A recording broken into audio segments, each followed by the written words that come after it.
é independente, não aceito opressão. Abaixa sua voz, abaixa sua mão.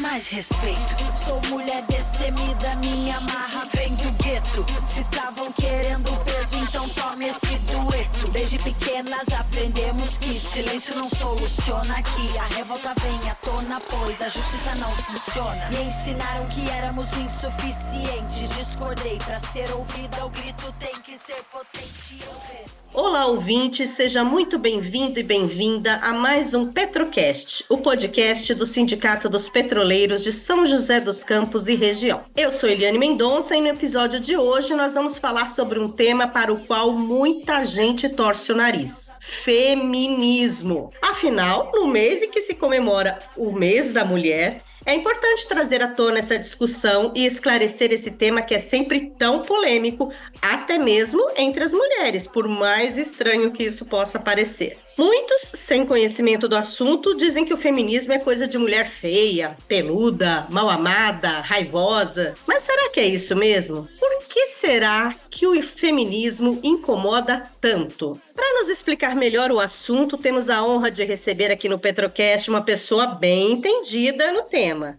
Eu estou falando da Tatiane Araújo, que é mãe do Pedro, assistente social, mestranda da UERJ, onde pesquisa direitos sexuais e justiça reprodutiva na América Latina e Caribe. Ela também é militante feminista desde a década de 90, ativista da Rede de Assistentes Sociais pelo Direito de Decidir, da Resistência Feminista, da Rede de Pesquisadoras e Pesquisadores sobre Aborto e pelo Direito de Decidir no Brasil, e compõe a Frente Nacional e Estadual contra a Criminalização das Mulheres pela Legalização do Aborto. Ufa! E olha que eu resumi as qualificações dela, hein?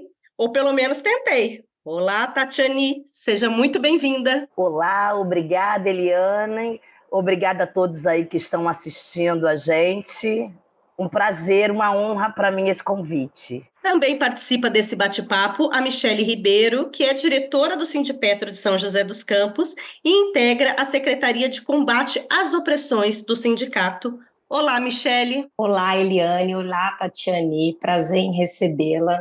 Seja muito bem-vinda. Venha mais vezes. A gente precisa, no nosso sindicato, de mulheres como você, nos ajudando a trazer mais mulheres para o sindicato, né? Isso é muito importante. Muito obrigada pela sua participação. Bom, para a gente entrar no assunto, para a gente começar, Tatiane, diz para a gente, então, o que significa ser feminista? O objetivo do feminismo é mesmo, como muitos pensam, inverter a ordem de gênero, subjugar os homens?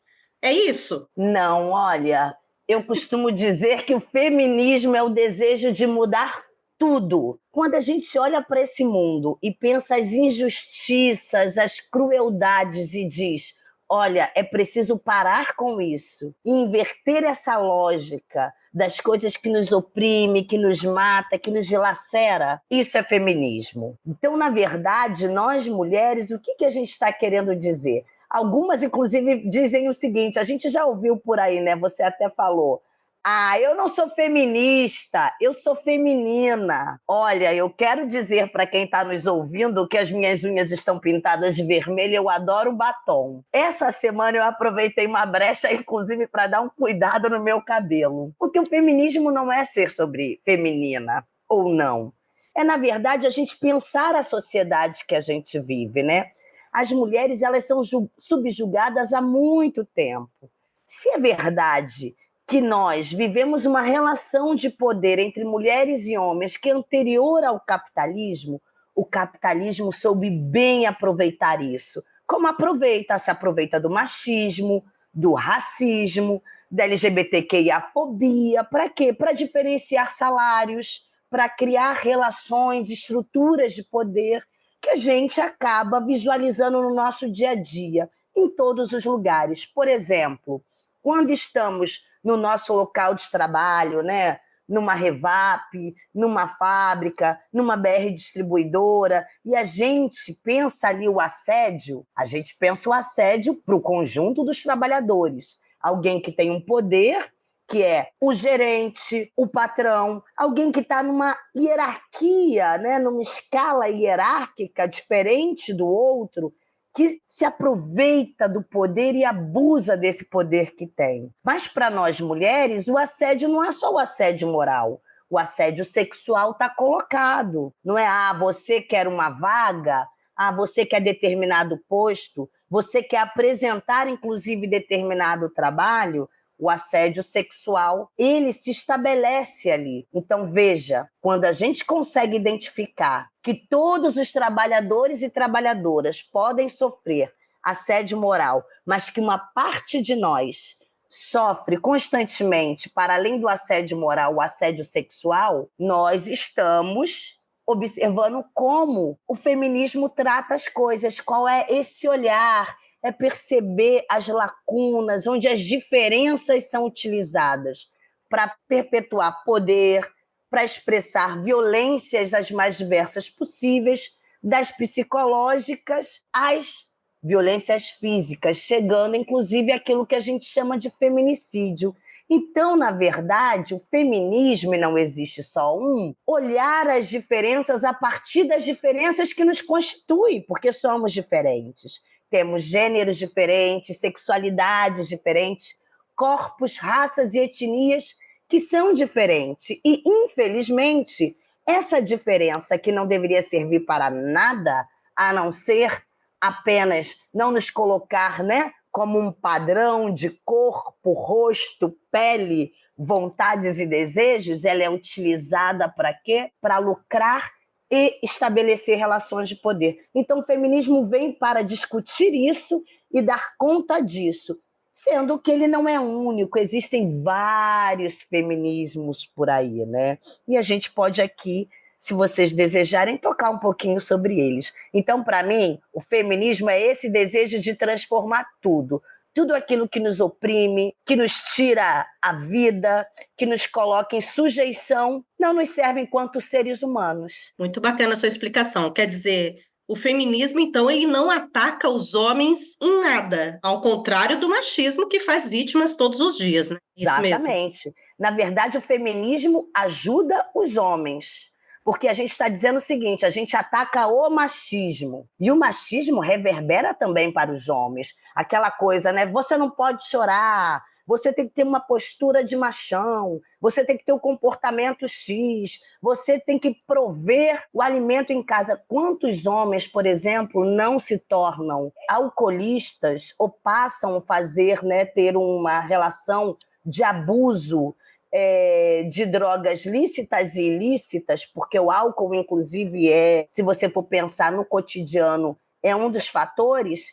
Então, por conta do quê? De desemprego. É culpa desse homem estar desempregado? Não.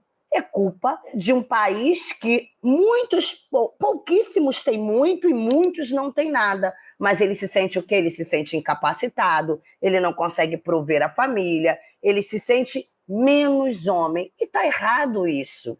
Então, na verdade, o feminismo vai enxergar isso. O feminismo vai lutar contra o homem? A gente diz, a gente vai lutar contra o machista. É óbvio, eu estou olhando para o outro que estabelece uma relação de poder em relação a mim. Então, no individual, é óbvio que você vai fazer o quê? Você vai perpetrar uma ação contra quem te violentou, quem te abusou. Então, por exemplo, a gente está na vara da família, a gente tem lá um debate, inclusive, sobre quem fica com os filhos e tudo mais. O debate da violência precisa estar colocado. Esse pai que diz que é amoroso com seu filho e que tem direito, né, a ficar com ele em guarda compartilhada, que muitas vezes é para não pagar pensão, hein? Esse pai, às vezes, é um abusador. Ele é tanto violentador da mulher quanto da criança. Então, é óbvio que vai ter uma direção, uma ação direcionada a essa pessoa, né? Tem a ver como as coisas acontecem no dia a dia. Alguém age contra alguém. Mas pensar o feminismo como... desde a parte teórica quanto à ação, é um debate coletivo, é uma mudança, uma transformação na sociedade e não uma luta entre indivíduos. Tati, se você me permite, então uma forma simples e divertida, né, talvez, de definir o feminismo, é que o feminismo é a busca animável e incansável pela igualdade, onde a ideia de todos seria dançar, correr, sonhar e viver com as mesmas chances, respeito e valor. É um convite para que todos nós possamos ter igualdade e seguir juntos, assim, seria uma forma bacana de se viver o feminismo, onde a igualdade prevaleceria qualquer força além disso. Seria mais ou menos isso? Perfeita, Michele, é isso mesmo. Nós nos queremos livres, né? A gente quer poder realizar nossos sonhos e desejos, e o feminismo está aí para nos ajudar nisso, a pensar como a gente consegue transformar essa sociedade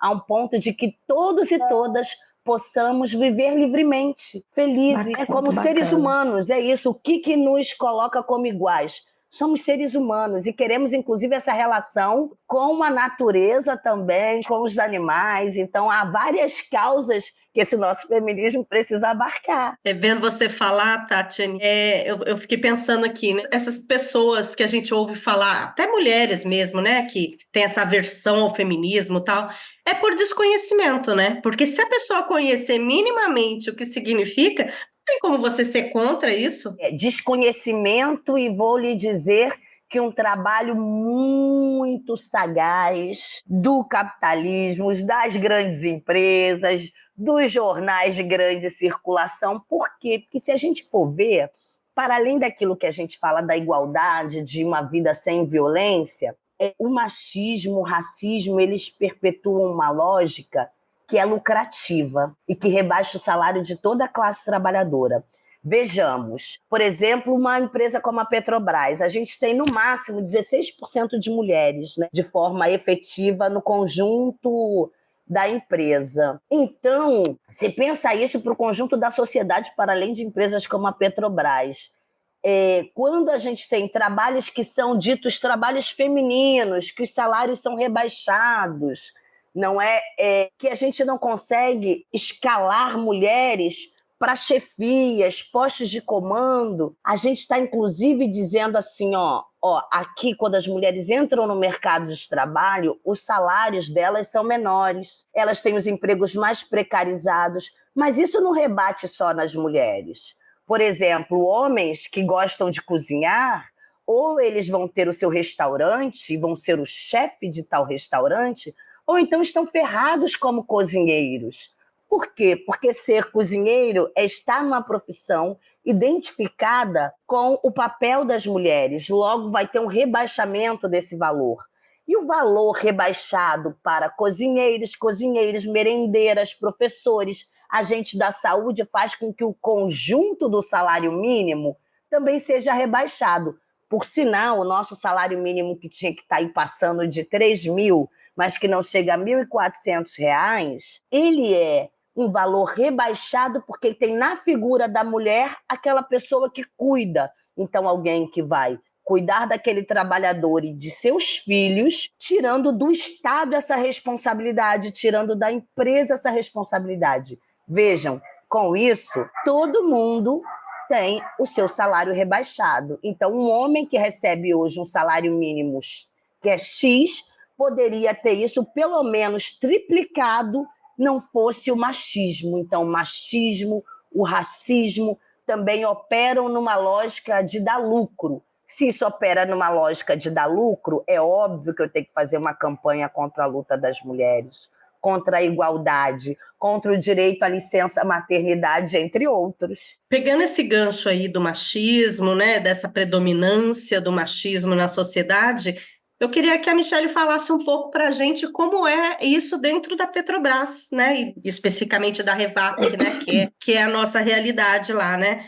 Podemos dizer que o machismo, Michele, para as mulheres que trabalham na refinaria, ele está presente o tempo todo? É uma coisa que vocês realmente, né, percebem? E se você puder citar alguma situação assim em que as mulheres, né, são colocadas, né, numa situação delicada, né?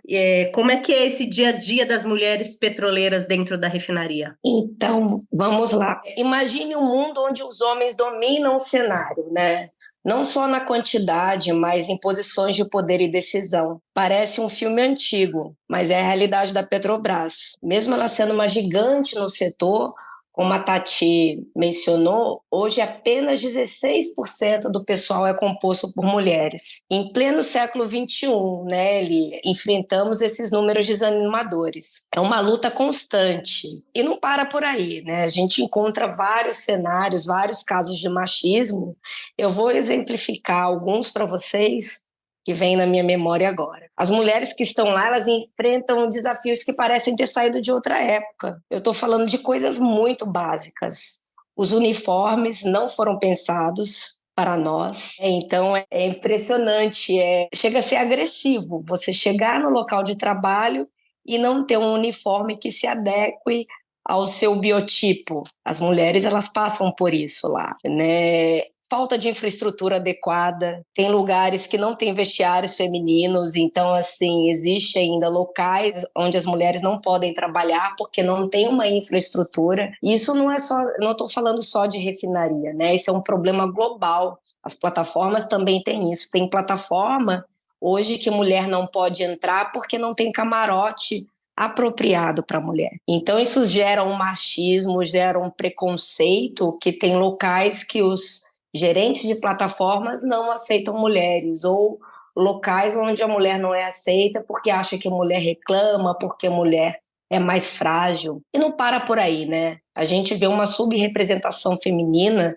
nas áreas industriais das refinarias. Isso é um reflexo cristalino do machismo estrutural, que ainda permeia pela nossa sociedade, né? Não é só uma questão de falta de interesse por parte das mulheres. Claro que não. Hoje a gente tem muita mulher competente no mercado, mas é uma questão de barreiras, né? Existem barreiras culturais, barreiras estruturais gigantescas que dificultam o nosso acesso e o nosso progresso dentro da indústria petrolífera, né? Estereótipos de gêneros também que estão firmes e fortes, influenciando quem é contratado para as quais as funções, né? Com a crença ultrapassada de que mulheres são menos capazes, principalmente fisicamente, dentro de uma refinaria que você precisa, em determinados momentos, de ter mais esforço físico. Mas a gente tem muita gente que está quebrando essas barreiras, né? Que está desmistificando isso.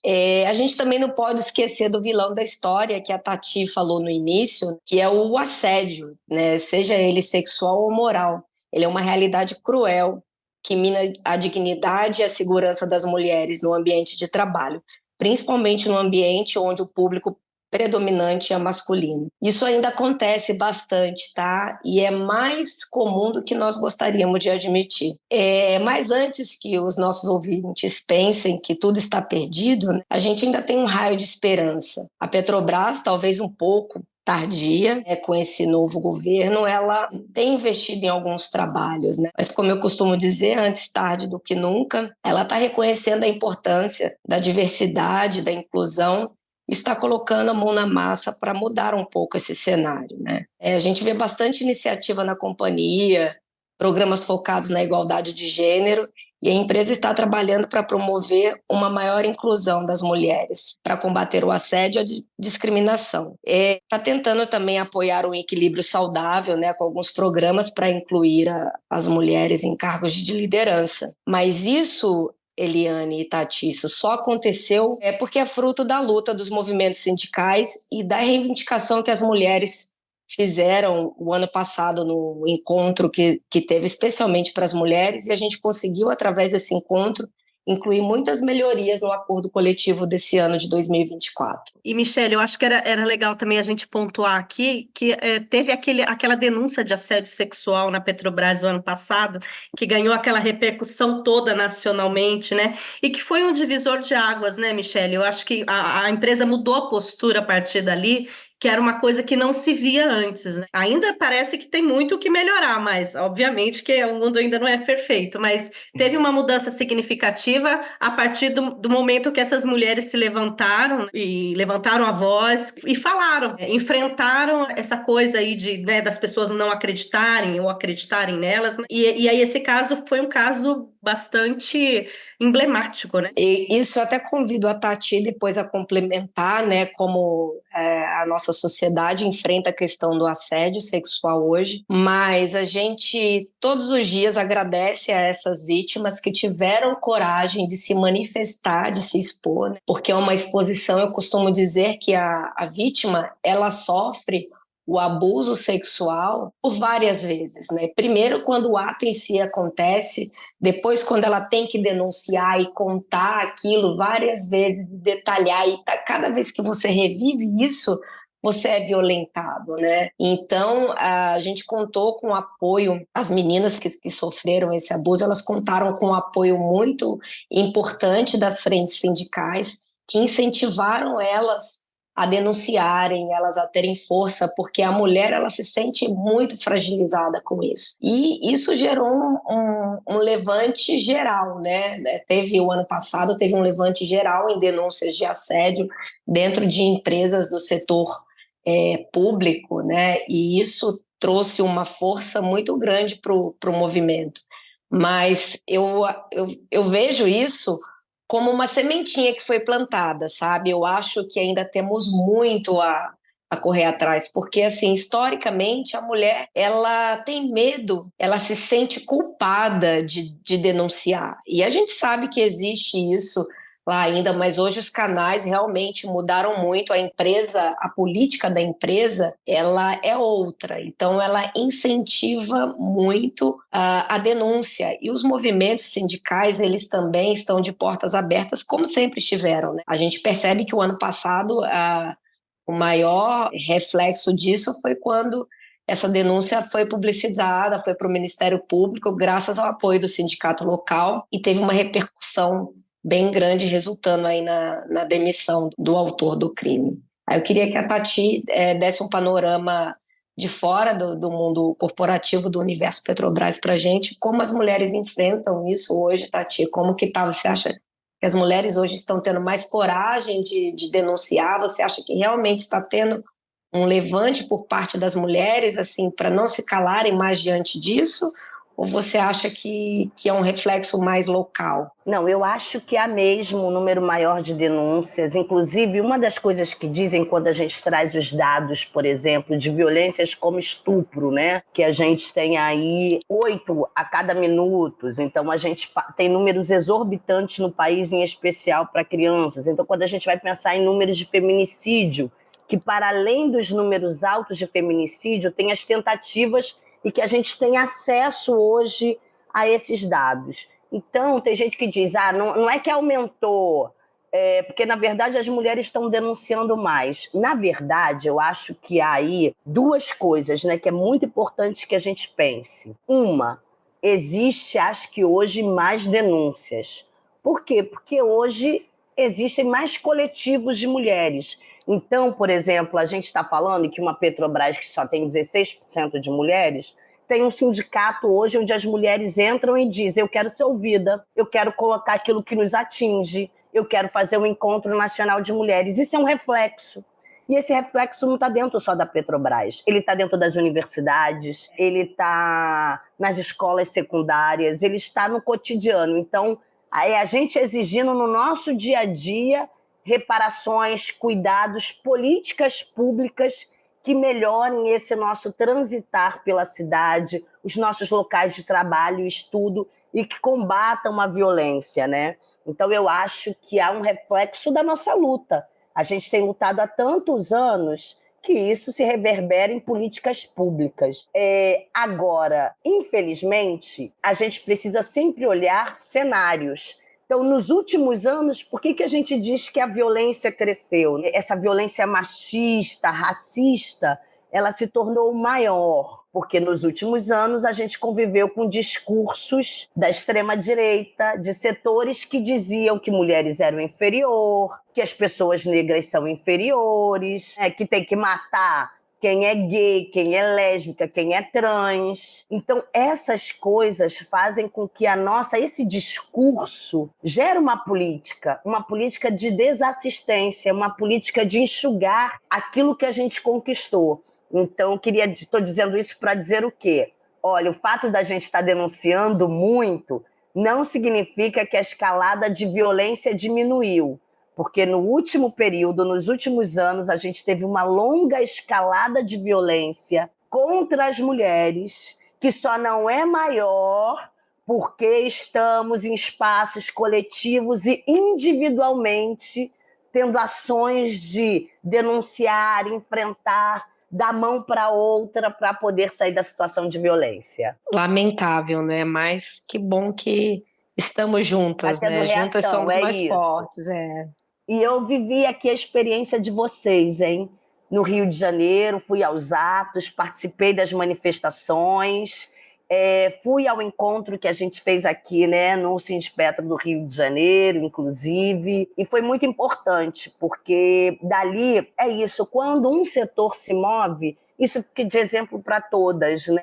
A partir da conduta estabelecida entre as mulheres que estavam fazendo a denúncia, o sindicato e a empresa, a gente conseguiu também trazer isso para outros lugares, né? Para outras realidades. Então é isso, você não começa uma história de um ponto e no outro dia você para e faz uma outra. Tudo é uma aprendizagem coletiva. Então, quando vocês reagem, o acúmulo que vocês têm na reação de vocês servem para outras categorias, para outras mulheres. Muito bacana, Tati. Acho que é isso. A luta é grande, ainda tem muita luta pela frente, né? Pra gente. E eu queria agora que você destacasse para a gente um pouco, até para os ouvintes, para quem não conhece muito do tema, ao longo do tempo, quais foram os avanços que o feminismo trouxe para a sociedade, né? Porque foi muito interessante, porque assim, eu me acho assim, mais ou menos, né, conhecedora do assunto.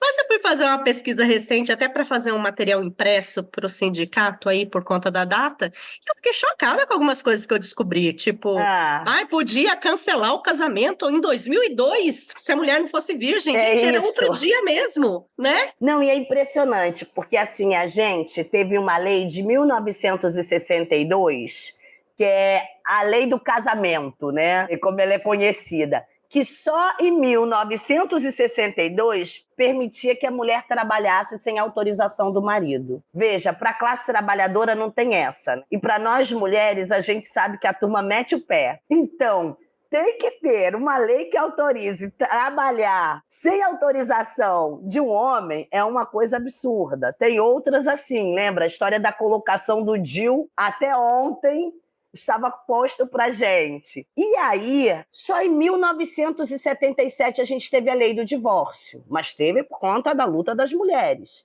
que mesmo com a lei não conseguiam se divorciar, porque uma coisa é a lei e a outra como a sociedade, né, funciona. Então, eu vou ficar mal falada, eu não vou conseguir casar de novo e tal, e você fica naquele ciclo de violência. Mas apesar de a gente ter a lei do casamento numa época, do divórcio em 77, a gente só tem em 2002 a história da virgindade, da possibilidade de anulação, né? Então, na verdade, sequer as leis, né, conseguem olhar para o que é o nosso cotidiano, o que é a vida real, né?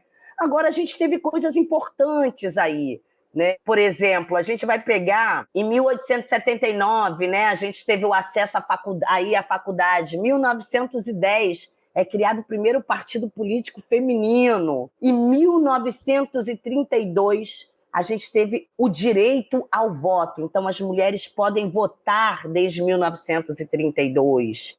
Já falei, né, que em 1962 é criado o Estatuto da Mulher Casada, onde a gente não precisa mais de autorização para trabalhar. Em 1974, as mulheres conquistam o direito a portar cartão de crédito. Gente, isso deve ter sido, inclusive, um lobby bancário, né? Dizendo, não, precisamos fazer o povo gastar. Com certeza, mas imagina, com certeza. É preciso uma lei para isso. O problema não é só a lógica do gasto do endividamento, né? Que eu vou entrar daqui a pouco, mas você precisa de uma lei para isso, para o consumo. Em 1977, a gente tem a lei do divórcio aprovada, em 79. Só em 1979 que a gente garante o nosso direito à prática do futebol. E olha que a gente tem hoje as melhores. Mas se a gente não demorasse tanto, a gente teria muito mais Martas por aí, né? Então, eu lamento que seja tão recente o nosso poder de jogar bola. E aí, algumas outras coisas mais recentes, como 85, a gente tem a primeira delegacia da mulher, em 2006, né, a Maria da Penha, em 2015, a lei do feminicídio, em 2018, a importunação sexual passa a ser considerada crime. E em 2021, a gente tem uma lei para prevenir, reprimir e combater a violência política contra a mulher. A gente precisa lembrar de Marielle, né, assassinada brutalmente. Mas tem uma coisa aqui que eu quero pegar, que é 1988. De fato, nós mulheres só vamos ter o nosso reconhecimento como iguais na Constituição Federal de 1988. Então, a mesma Constituição que vai universalizar a saúde como um direito de todos, a educação vai passar a ser universal, é a Constituição que nos reconhece como iguais aos nossos pares. Isso tem uma importância muito grande, porque a Constituição de 88 ela não foi um raio em céu azul, ela não chegou do nada, ela chegou com muita luta. E aí volta até aquela história, né? Ai, mas ser feminista não é... rompe com o feminino, que nada. Inclusive, a turma de mulheres que estava ali atuando em 1900, né, para a Constituição de 1988, porque elas atuam décadas antes, chegando a 88, a gente tem uma coisa chamada do lobby do batom, que são o quê? Um conjunto de mulheres lutando por direitos nessa Constituição, lutando pela nossa igualdade. E tem até um filme muito interessante aí para quem quiser aprofundar no papel das mulheres da Constituição de 88, assistam o Lobby do Batom, mas tem um papel fundamental de, por exemplo, de movimentos como o movimento de mulheres negras, que vão dizer, olha, qual é a nossa realidade, né? O que a gente quer chamar atenção? Quem passa fome nesse país? Então, quando a gente pensa educação universal, saúde como um direito universal, a criação do Sistema Único de Saúde, né? Ele vai ser muito importante a partir de 88. Isso tem o papel das mulheres. Então, a gente está lutando por conquista que extrapola o universo das mulheres, que são conquista para o conjunto da classe trabalhadora. Quem hoje pode pagar uma escola, a nossa luta por uma escola de excelência para os filhos da classe trabalhadora segue.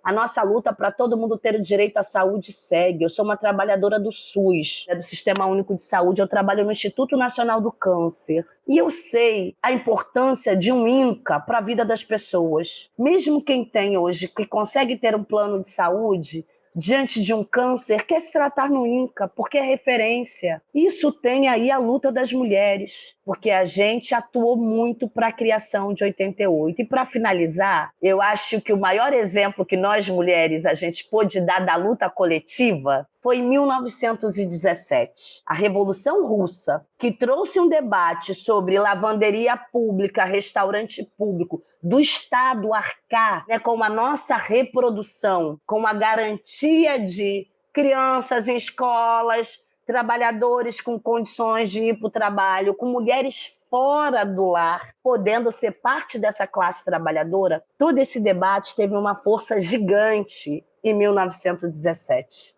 Com a Revolução Russa, que trouxe tantos benefícios, que depois foram perdidos, né? A gente tem aí uma história de lutas maravilhosas, de uma revolução vitoriosa e décadas depois de derrotas. Mas é muito importante ressaltar isso. E a revolução, ela começa com mulheres que, diante da perda dos seus companheiros, dos seus filhos passando fome, de condições precárias de vida, saem às ruas para dizer pão, paz e terra. É isso, a gente queria comer, a gente queria sair de uma guerra que não interessava para o conjunto da classe trabalhadora no mundo todo, como a gente vê, né, quando a gente pensa na Ucrânia e entre outras, quem perde com isso são os trabalhadores que precisam estar no fronte, né? Porque as pessoas estão disputando ali energia, petróleo, tudo isso, e a gente se ferrando. E eles diziam, e nós queremos terra, estamos passando fome, queremos plantar, queremos ter lugar para viver, plantar, colher, nos alimentar com trabalho digno. E as mulheres têm uma grande participação. São aquelas que botam um bloco na rua, num primeiro momento, em algo que vai desaguar numa revolução vitoriosa. Então, a gente, olha, a gente luta há muito tempo. a gente tem conquistas efetivas e a gente segue aí lutando, porque, como disse a Michele, ainda há muito por conquistar. Em cada fábrica, em cada escola e no mundo. Poxa, Bacana ver a evolução. a luta começou em 1917, né? E a gente ainda não tem, né, essas lavanderias públicas, esses refeitórios públicos. Quer dizer, o trabalho da dona de casa ainda é o que existe aí para manter as famílias, as mulheres se desdobrando em dupla, tripla jornada. Quer dizer, não é uma discussão recente, não é uma discussão nova, é uma discussão que vem de 1917. Jesus amado. É a base de tudo, né? Exatamente. Aí sabe o que a gente escuta por aí? Sobre a crise do cuidado. Existe uma crise do cuidado. Quem cuida dos idosos?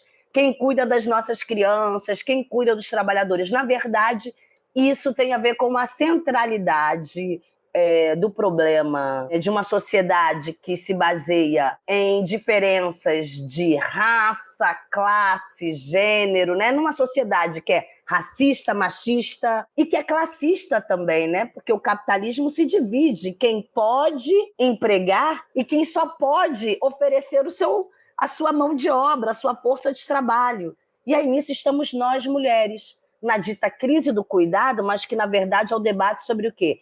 Reprodução social. E aí a gente volta ao debate do feminismo. Que feminismo a gente defende, né? A gente pode dizer que há vários feminismos, há o feminismo negro, o transfeminismo, mas eu acho que esses se encontram no feminismo que quer mudar tudo, sabe? Que quer fazer o debate de raça, sexualidade, gênero, classe. E há outros feminismos, né, por aí, que se dizem feminismo, né, como o feminismo liberal, que aí sim é uma disputa de homens e mulheres.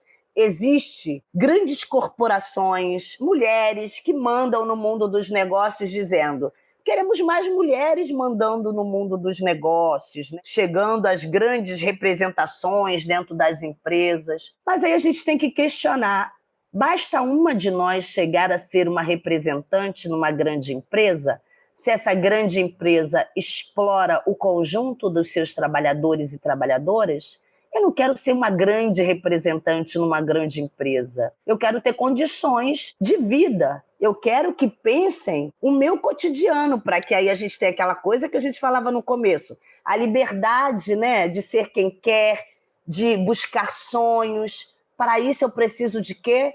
Eu preciso de redução de jornada de trabalho, eu preciso de um salário digno, eu preciso de moradia, eu preciso de uma saúde pública, de uma educação pública, eu preciso de condições. E preciso pensar essa reprodução social, que é o quê? O cuidar do outro. Quem tem que cuidar do conjunto dos trabalhadores é o Estado. Então, por exemplo, quando a gente chega em épocas de fome tamanha, e a gente chegou no Brasil, ainda estamos aí, 2024, a luta do 8 de março de 2024 fala de comida no prato, porque uma parte de nós está morrendo de fome. Veja a tragédia nas terras Yanomamis, veja a tragédia nas nossas periferias.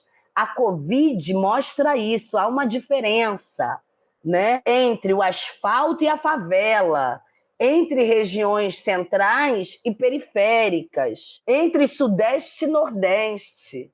Há crianças abandonadas em terras brasileiras onde o garimpo entra destruindo tudo, matando vidas de povos originários. E, no nosso cotidiano, nós, mulheres, assumimos essas responsabilidades de cuidar dos nossos doentes, de educar os nossos filhos, de cuidar dos nossos companheiros e companheiras para que cheguem no outro dia no trabalho com uma roupa bonitinha, lavadinha, cheirosinha e a marmita pronta. Quando, na verdade, a gente precisa de uma estrutura.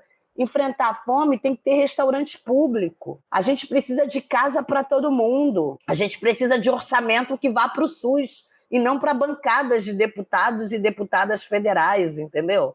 Nós, mulheres, enfrentamos esse debate, pensando no que é essa nossa realidade, né, de estar dentro de uma casa, cuidando de toda uma esfera que tinha que ser responsabilidade do Estado. Você falou, Tati, sobre os vários tipos de feminismo, né? Eu acho que o assunto é bem extenso até para abordar tudo, mas eu queria que você destacasse alguns pontos, porque assim, Eu mesma já ouvi mulheres falando do tipo, eu até era feminista, mas aí me disseram que eu tenho que defender até agora as mulheres trans, que nem são mulheres. Quer dizer, então eu não sou. Quer dizer, tem essa divisão, né? Esse preconceito, essa coisa discriminatória em alguns setores aí que ainda, Acho não que é, você amiga? pegou um ponto-chave. Inclusive, de novo, para o debate do 8 de março de 2024 está colocado. Eu, por exemplo, me considero uma feminista marxista, né? A gente tem aí, lançamos o manifesto Feminismo para os 99%. O que é isso? É um feminismo que pensa gênero, raça, classe, sexualidades, que quer transformar essa realidade. Existem aquelas que a gente chama de feministas liberais que acabam sendo a disputa, né, das relações de poder. Não, precisamos tirar os homens que estão em relações hierárquicas e colocar mulheres. Mas a hierarquia continua estabelecida. Então, você não mexe na questão da classe, né? Então, é isso. Quem explora vai continuar explorando, quem se ferra vai continuar se ferrando, sendo que é uma mulher dirigindo esse processo e não mais um homem. E aí a gente tem o feminismo, por exemplo, dado como o feminismo radical, que vai trabalhar a coisa biológica, né? Então, olha, como é que você nasceu? Lembrando que nem todo mundo tem em sua constituição biológica como afirmar que é do sexo biológico feminino, do sexo biológico masculino, porque a gente tem pessoas que nascem com aquilo que a gente chama que são os intersexos.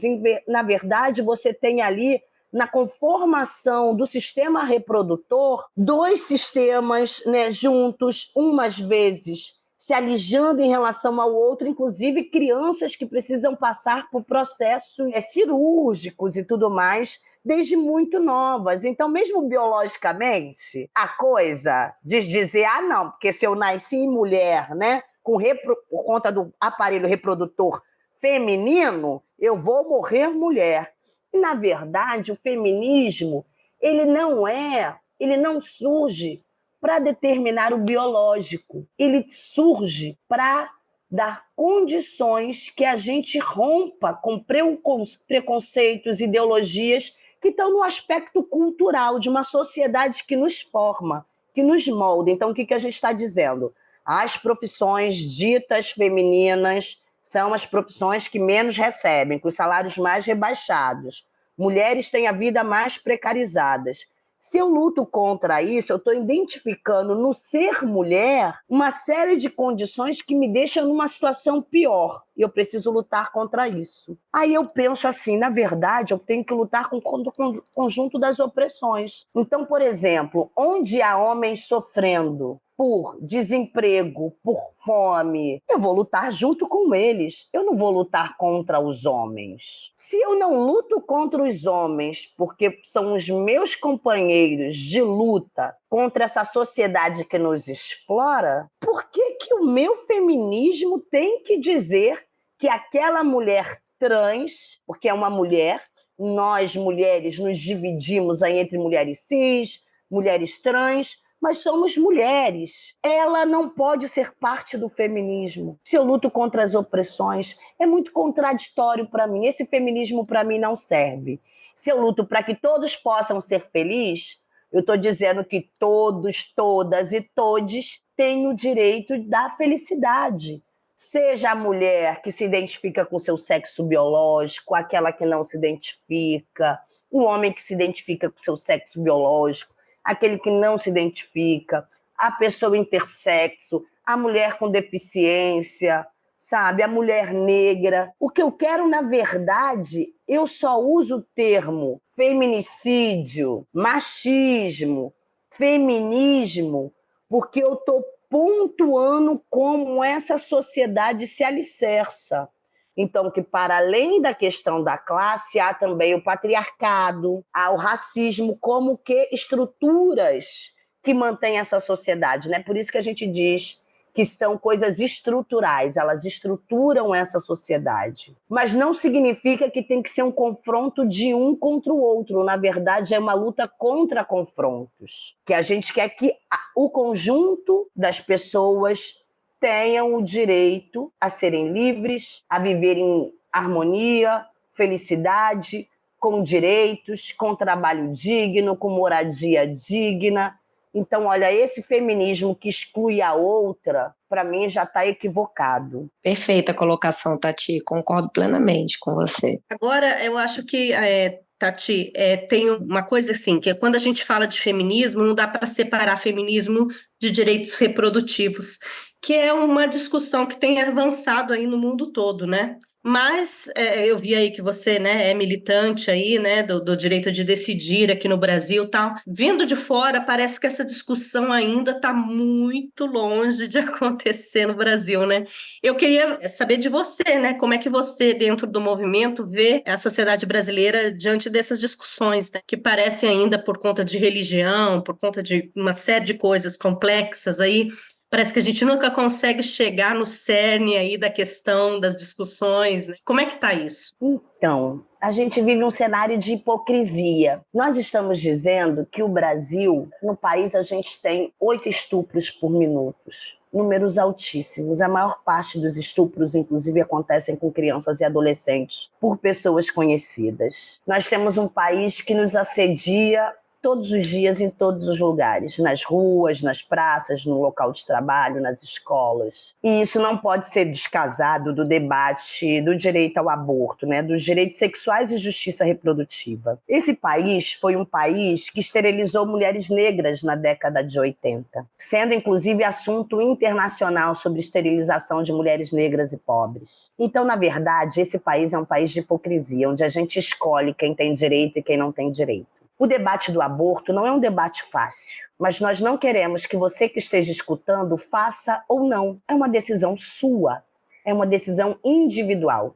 O que nós queremos, inclusive, com esse debate? Reduzir números de mortes maternas. Estamos dizendo que este é um país onde um perfil de mulheres, não são todas, morrem todos os anos por abortos inseguros e que nós podemos reduzir isso drasticamente, porque o aborto é a 4ª maior causa de mortalidade materna no país, né? Há outras, e que podem sofrer uma redução. A gente hoje tem índices que passam de 60 mortes maternas a cada 100 mil nascidos vivos, né? Quando a Organização Mundial de Saúde diz que, olha, aqui no limite é 35, então a gente praticamente dobra.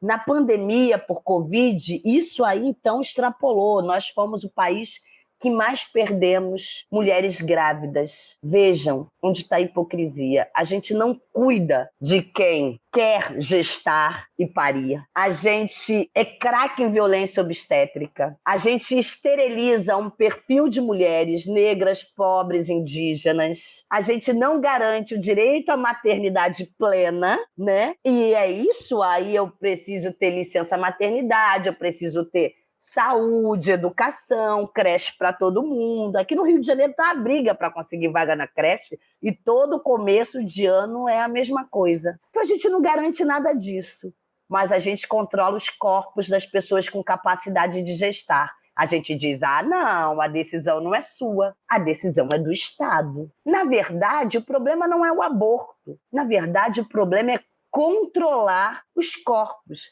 Vamos lembrar que a maior parte das pessoas que abortam são mulheres, porque o aborto está colocado para todo mundo que tem útero, todo mundo com capacidade de gestar. E a gente está dizendo que as mulheres são aquelas que cuidam dessa sociedade, né? Que as tarefas de reprodução estão colocadas para elas. Se a gente tem aí uma diminuição de nascimentos, mulheres dizendo que não querem ser mães, espera aí, como é que a gente pinta aquele quadro, né, da beatificação da maternidade, desse perfil feminino que cuida, que acolhe, que ampara? A gente não pode por conta disso, porque a gente quer controlar tanto o corpo das pessoas com capacidade de gestar, como controlar a reprodução social. Então, como é que a gente controla como Estado, inclusive via as nossas polícias? Matando jovens negros. Matar jovem negro na periferia, nas favelas do Rio de Janeiro, pode. Dar ao direito a uma mãe decidir sobre sua maternidade quando quer, como quer, não pode. E olha, eu sou uma defensora do aborto, que sempre quis ser mãe, sou. Eu tenho um filho de 11 anos, muito desejado, muito acolhido, muito amado, mas foi uma decisão minha. Fui mãe aos 35 anos. Tinha passado na universidade num concurso público. Eu falei, agora eu posso pagar o feijão, né? Por que isso? Porque quando a gente é mãe forçada, às vezes sequer podemos pagar. E é uma realidade perversa, porque hoje tem estudos sobre meninas mães no Brasil, que indicam que a grande parte das nossas meninas que sofrem estupros, às vezes sequer menstruarem, só descobrem a maternidade com 5 meses, 6. Por quê? Porque começaram a ser estupradas quando ainda nem menstruavam, sequer sabem a mudança dos seus corpos, e aí aquela figura do estuprador continua ali ao lado, segue com a violência, até que se descobre que aquela menina é violentada por conta da gravidez, porque o corpo muda, a mãe percebe algo, né? A responsável pela criança percebe algo, às vezes uma avó, uma tia. Isso é muito violento. E as pessoas que lutam, inclusive com o que a gente tem de permissivo de aborto legal hoje, que é risco de vida para a pessoa que já para a mulher, é considerar assim, mas a gente fala que risco de vida tem que ser para a pessoa que gesta. Estupro e a questão do feto anencefálico, que não vai ter vida extrauterina, são os 3 permissivos legais. E tem gente que quer acabar, inclusive, com isso. Depois são as mesmas pessoas que comentam, nossa, né, novinha e é mãe, mas ninguém sabe qual é essa realidade. Então, legalizar o aborto significa você ter o quê? Você acabar com o estigma de quem aborta. E quem aborta nesse país, em seu maior número, são mulheres católicas, evangélicas, casadas, que já são mães, viu? Tem uns dados que provam isso. O que a gente quer fazer? Você quer lutar mesmo para que o aborto pare no país? Lute pela sua legalização, porque quando a gente acessa essa mulher, essa pessoa que está grávida e consegue deixar com que ela tenha um procedimento seguro, primeiro, a gente evita a morte dessa pessoa. Ou evita sequelas, porque às vezes não morre, mas fica com sequelas, né? A gente reduz os gastos no SUS, porque o maior número de gastos é o quê? Tendo que assistir a pessoa que é vítima de um aborto inseguro. Então, chega com hemorragia, com sangramento, com infecção. E mais, você diminui o número, porque você agora acessa aquela menina, você acessa aquela mulher, você pensa junto quais os métodos contraceptivos, a melhor forma. Então, a chance daquilo não ocorrer de novo é muito maior do que você criar um medo, um pavor, não acessar aquela pessoa e, com isso, volta novamente a ter uma gravidez. Então, eu digo, quer reduzir? Legaliza, que reduz. E mais, é saúde pública. Independente do que eu vá fazer, que a Michelle vai fazer, que a Eliane vai fazer, que o seu João e a sua companheira que está nos escutando vai fazer, que a Maria, que está prestando atenção hoje nesse podcast, vai fazer, abortos acontecem. Um Estado que diz que tem o Sistema Único de Saúde precisa trabalhar com saúde para todos, precisa ter políticas públicas. Nesse sentido, a legalização, inclusive, vem sob o ponto de vista do debate de saúde. É isso, né? Quer dizer, a criminalização, ela não evita os abortos, né? Ela só deixa a situação das mulheres já vulneráveis ainda pior, né? E é isso que as pessoas que são contra acabam não levando em consideração, né? Não dá para medir todo mundo pela minha régua, não é isso, Tati? Exato. E muitos que são contra são aqueles que têm suas amantes, que quando engravidam, arrumam clínicas para fazerem. Porque é isso. Mulheres ricas abortam, mulheres pobres morrem. Porque é isso, o aborto é uma realidade em todas as classes sociais.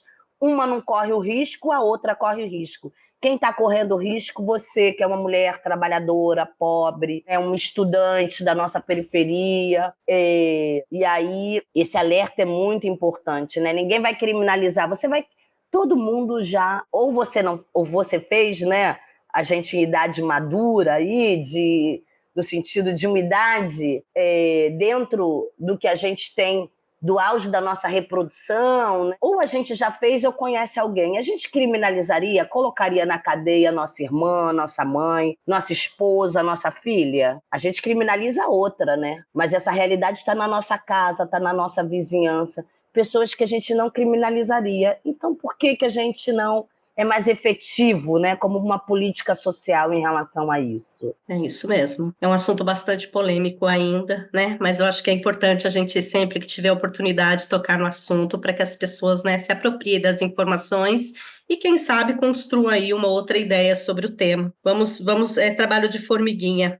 Bom, para a gente já ir terminando aqui, eu acho que é importante a gente reforçar aqui para os ouvintes que é isso, né? Depois de tudo que a gente falou aqui, você que está ouvindo, que é mulher e você trabalha, você estudou, né? Você, sei lá, teve o direito de se divorciar, você teve o direito de, sei lá, não, né? Então, o feminismo te beneficiou, quer dizer, se você apoia que as mulheres trabalhem, que as mulheres estudem, que as mulheres tenham essa vida autônoma, que as mulheres possam ter essa liberdade, você é feminista sem saber que é. E vocês, homens, que têm filhas, nessa mesma condição, mas eu quero que a minha filha estude, que a minha filha trabalhe, que a minha filha... Você também é um feminista sem saber. Não é não, Tati? Dá para dizer isso? Em relação às mulheres, acho que está perfeito, é isso mesmo. Eu acho que, olha, todos nós nos beneficiamos com o feminismo, homens e mulheres, não é? E estamos aí querendo ainda mudanças melhores para que a gente possa viver cada vez mais de forma autônoma e com direitos. Os homens, eu acho que eles podem ser bons aliados do feminismo, porque no dia a dia ainda expressam muito uma cultura machista e tudo mais, por mais que não queiram isso para as suas filhas, mas às vezes no trato com uma colega de trabalho, com uma aluna... É estrutural, né? Isso, está ali colocado. Então, a gente tem aliados? Tem. Queremos ampliar os aliados? É necessário. Mas eu já não os colocaria como feministas, como feminista. Não. Isso, bons aliados. É uma boa colocação. E precisamos de aliados, né, meninas? Como precisamos, né? Bom, Michele, agora sim, só para a gente já ir concluindo aqui, o sindicato fez algumas iniciativas aí para lembrar o mês da mulher, né, para ajudar nessa conscientização da categoria. Eu queria que você falasse um pouco para a gente sobre o que foi planejado pela Secretaria de Combate às Opressões do sindicato, né, e o que vai ser colocado em prática aí nos próximos dias. Primeiro eu queria falar que foi um papo maravilhoso, sabe? Uma maravilha estar aqui hoje, tendo a oportunidade de falar, de conversar com a Tati, que é tão entendedora desse tema, que, vamos ser honestas, é um tema super importante, né? Que muitas vezes ele não recebe a atenção que merece, né? É um assunto que é polêmico e a gente vai deixando para depois, porque a gente sabe que vai mexer lá nas entranhas da sociedade, né? Muita gente envolvida nisso. Essa questão de moral e bons costumes acaba também entrando na questão do aborto, na questão da mulher como a senhora que tem que servir, tomar conta de todos os membros da família, né? Tem que dar conta de tudo. Então, assim, eu acho muito importante o sindicato como um aliado está dando abertura para a gente estar conversando, e eu gostaria de que cada vez mais a gente pudesse tocar e entrar nesses assuntos que são polêmicos para a nossa sociedade, né? E ainda mais retomando que a categoria petroleira, apenas 16% pertence ao público feminino. Então, para a gente trazer uma participante com tanta propriedade nesse assunto, que aborda o feminismo, que aborda as causas das mulheres com tanta propriedade, para a gente é um desafio também, né? Porque a gente sabe que esse podcast ele vai estar sendo mais direcionado a homens do que as mulheres. Então, assim, é uma coisa que me enche de muita alegria, sabe? E voltando ao assunto, né, Eli, que você perguntou, esse ano a gente decidiu fazer coisas diferentes, né? A gente foi bem além do que de costume.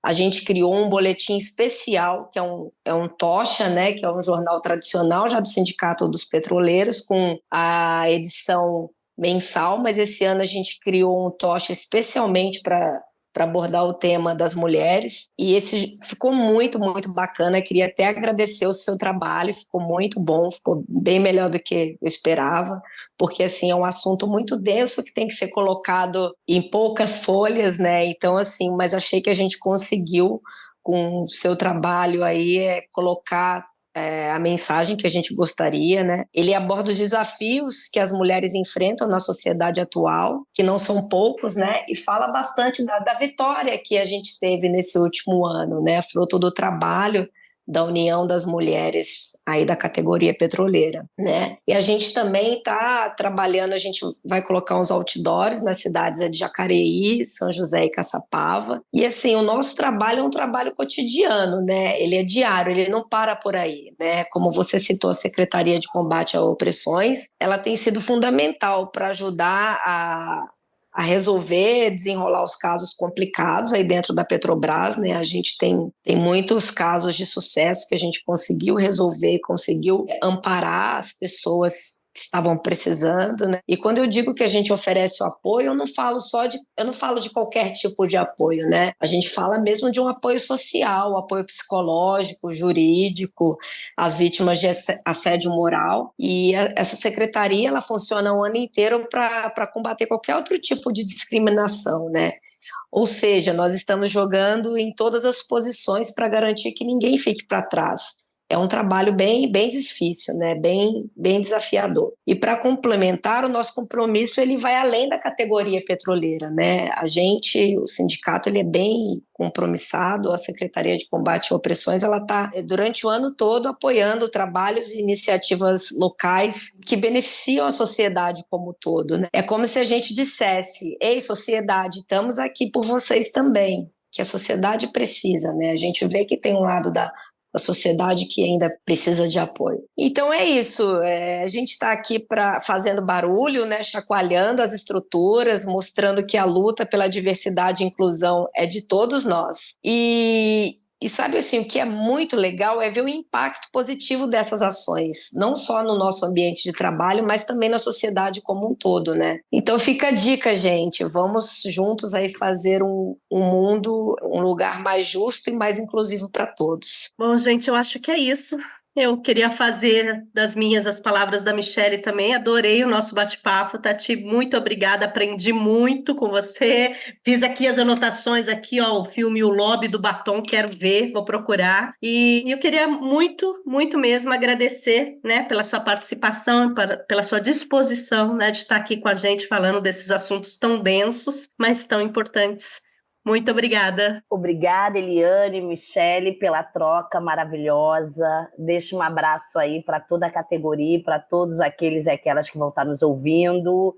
Lembrando, 8 de março é Dia Internacional da Mulher, é dia de tomar as ruas. E como Dia Internacional das Mulheres, nós vamos estar falando também dessa mulher palestina que sofre com genocídio, né, tendo a sua vida em risco, perdendo os seus, vendo crianças hoje sofrendo, desde sendo vítimas fatais, né, a cirurgias hoje sem condições nenhuma de acontecer diante de tantos bombardeios, de tanto massacre. Então, nesse 8 de março, nós vamos estar marchando contra o genocídio na Palestina, porque somos internacionalistas, marchando por nossas mulheres no país, que estão dizendo aí, olha, a gente quer uma vida com direitos, né? Uma vida com comida no prato, com emprego, com saúde e educação pública. E a gente quer uma vida com democracia. Significa que nós não vamos passar pano para golpista. A gente vai estar gritando também no dia 8, sem anistia para golpista,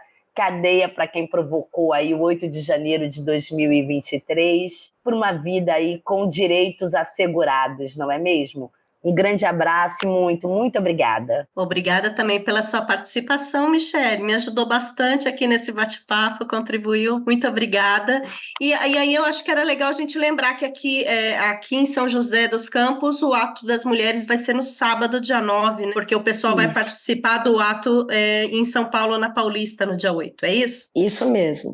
Vai ser dia 9. Bom, obrigada, então, também pela sua participação, viu? Imagina, eu que agradeço, meninas. Um grande abraço para vocês e até a próxima. Tati, sinta-se convidada sempre. Adorei o bate-papo. E o Petrocast de hoje fica por aqui. Se você gosta do nosso conteúdo, ajude compartilhando esse episódio em suas redes sociais e listas de contato. E se você ainda não nos segue, dê um seguir na sua plataforma de áudio para receber uma notificação sempre que tiver um episódio novo no ar. A música de abertura desse episódio é a música 100% feminista das maravilhosas MC Carol e Carol Conká. Até mais!